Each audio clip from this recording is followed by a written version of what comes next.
Avec cette vidéo, je souhaite vous emmener à Saint-Gratien vers le milieu du XIXe siècle, à l'époque d'Astolphe de Custine. À une douzaine de kilomètres au nord-ouest de Paris, situé pour partie au bord du lac d'Enghien, Saint-Gratien attire alors nombre de Parisiens qui souhaitent profiter du bon air de la campagne.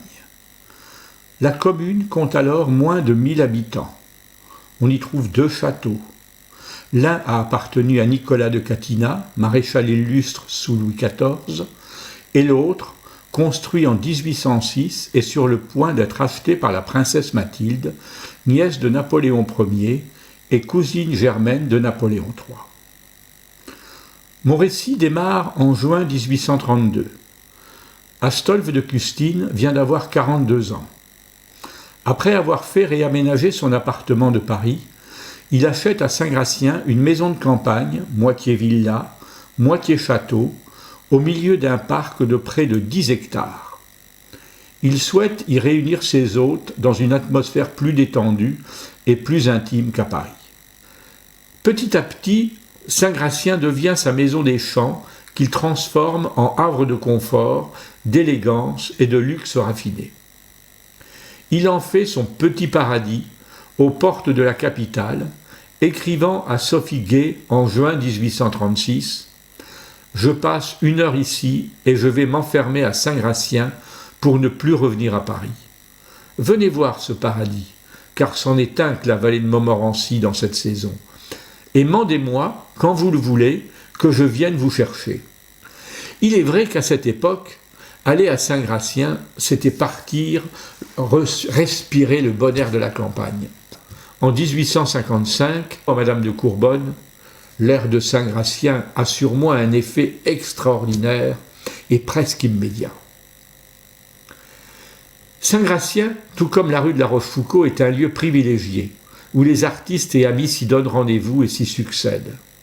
Dans cette campagne, Chopin reste le préféré d'Astolphe. Il lui donne l'hospitalité, le soigne et l'aide financièrement. Il devient même son cher Chopinet.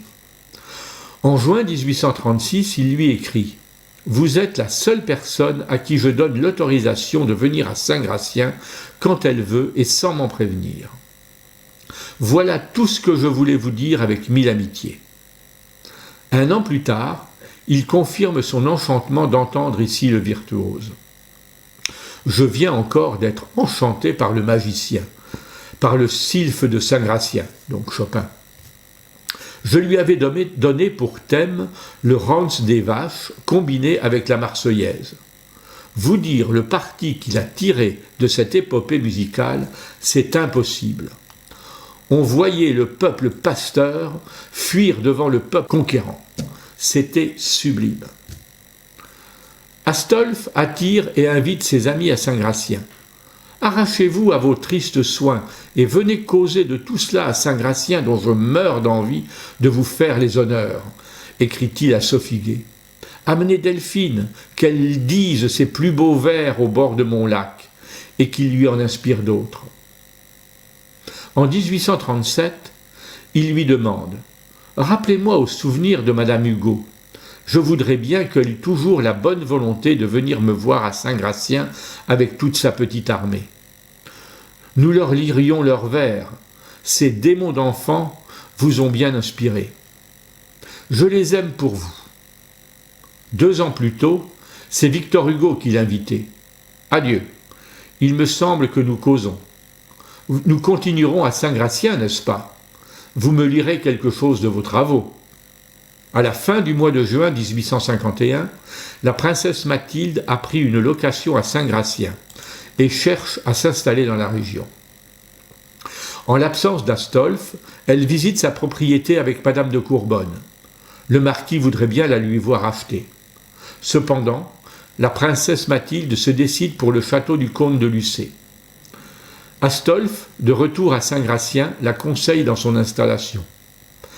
À Madame de Courbonne, il écrit que sa nouvelle voisine, la dame de Saint-Gratien, est bonne, simple, courageuse et enfant. Il ajoute « Elle est pleine de grâce pour moi ». En 1855, Astolphe, qui a inexplicablement restauré sa fortune, reste en France et invite beaucoup à Saint-Gratien, qui est devenu sa résidence principale. Il fait construire près du lac un chalet où il peut travailler paisiblement et s'isoler des importuns et des indiscrets. Il visite parfois la princesse Mathilde. Celle-ci le fait participer au projet de construction de l'église qu'elle finance aussi en partie. Les dimanches sont consacrés à ses amis. Comme autrefois, mais en petit comité, bien des artistes fréquentent Saint-Gratien. L'artiste Rachel, ou Félix, qui vient en voisine. Elle charme Madame de Courbonne et subjugue l'homme de lettres et journaliste Philarète Chasles. Gilbert Duprez chante accompagné par Verdi.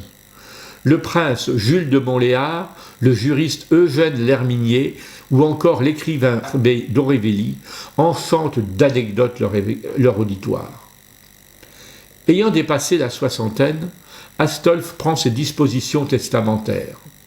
Depuis quelques années déjà, Saint-Gratien lui laisse parfois un goût mélancolique de cendre. Je reviendrai à Saint-Gratien au printemps. Je fais le projet d'y mourir, écrivait-il déjà en 1849 à Madame de Courbonne. Le matin du 25 septembre 1857, Astolphe reçoit la visite de l'abbé Vier, curé de Saint-Gratien, auquel il promet un terrain pour entourer d'une place l'église qui se construit. À 6h30 du soir, le cœur et l'esprit tranquilles, il meurt frappé d'un coup d'apoplexie. Le lendemain, le fidèle Antonio, accompagné d'Antoine Botti, son maître d'hôtel, et Pierre Émonot, instituteur communal, viennent déclarer son décès en mairie. Sainte-Barbe ne survit qu'1 an à Custine. C'est le marquis de Foudras, enfermé pour dette à Clichy, qui reprend l'héritage. Il obtient sa libération grâce à ce retour de fortune. Il vend toute la propriété, les meubles, les objets précieux, les tapisseries datant de Louis XV et une magnifique bibliothèque qui avait été promise en don quelques jours avant la mort d'Astolphe à Pierre Émonot, l'instituteur du village. En mai 1860, la propriété est vendue par adjudication. Le parc est divisé en 11 lots principaux, eux-mêmes découpés en parcelles de 500 à 2000 m² de superficie. Le lot du château étant aussi morcelé, la villa du marquis est démolie. Il ne reste bientôt plus que la porte d'entrée et 2 lions en pierre placés sur les pilastres de celle-ci.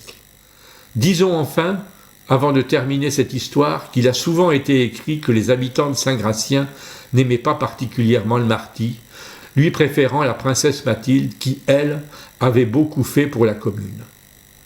Dans une lettre découverte cette année dans les archives de la commune, voici ce qu'écrit à Édouard Sainte-Barbe M. Hilaire Théré, maire de Saint-Gratien, après qu'il ait appris le rejet de la demande de Madame de Drebrézé qui souhaitait faire annuler le testament du marquis à l'intention de son compagnon.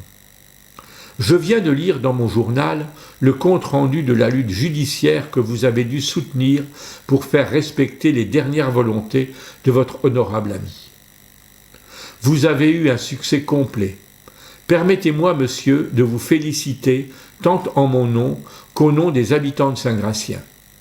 Monsieur de Custine et vous, monsieur, avez toujours été si généreux envers la commune où vous aviez fixé votre résidence que tous nous eussions vu avec regret que la volonté de l'homme de bien ne prévala pas. Cette lettre prouve qu'Astolphe fut aussi un bienfaiteur pour Saint-Gratien. De Custine, il ne reste plus que le nom d'une rue et les souvenirs que je viens d'évoquer ici.